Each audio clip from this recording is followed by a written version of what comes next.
सूरह कौसर कुरान की सबसे छोटी सूरह है, मगर उसका असर सबसे बड़ा है। सिर्फ 3 आयात, लेकिन उन 3 आयात में दुनिया भी है, आखिरत भी, रिस्क भी, इज्जत भी और दुश्मनों की शिकस्त भी। अल्लाह फरमाता है, इन्ना आतैना कल कौसर, हमने तुम्हें कौसर अता किया। ये सिर्फ नबी करीम सल्लल्लाहु अलैहि वसल्लम से खिताब नहीं, ये उम्मत के लिए पैगाम है। ये ऐलान है कि देने वाला अल्लाह है, और जब अल्लाह देता है तो गिनती खत्म हो जाती है। कौसर का मतलब सिर्फ जन्नत की नहर नहीं, कौसर का मतलब है खैर कसीर, बेशुमार भलाई, ऐसा रिस्क जिसमें कमी ना हो, ऐसी बरकत जिसमें जवाल ना हो।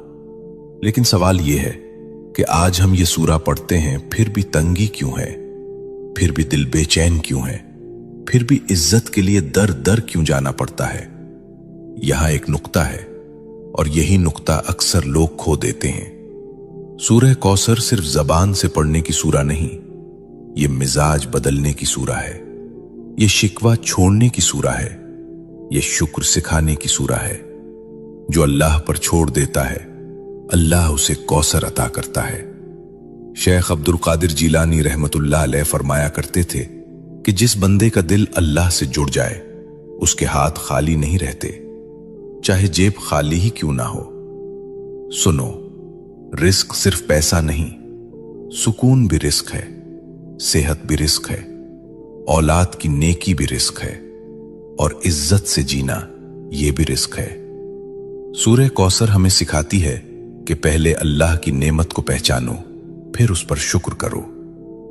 फसल्लि लिरब्बिका वन्हर, अपने रब के लिए नमाज पढ़ो और कुर्बानी दो। यानी अगर कौसर चाहते हो तो ताल्लुक मजबूत करो, नमाज को बोझ नहीं, मुलाकात समझो। आज हम चाहते हैं कि रिस्क बढ़े, लेकिन नमाज टूटी हुई है।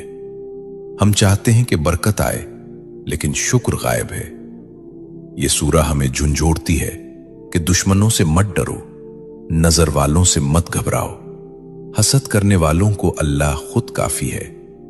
इन नशानिया का हुवल अबतर, तुम्हारा दुश्मन खुद कट जाएगा।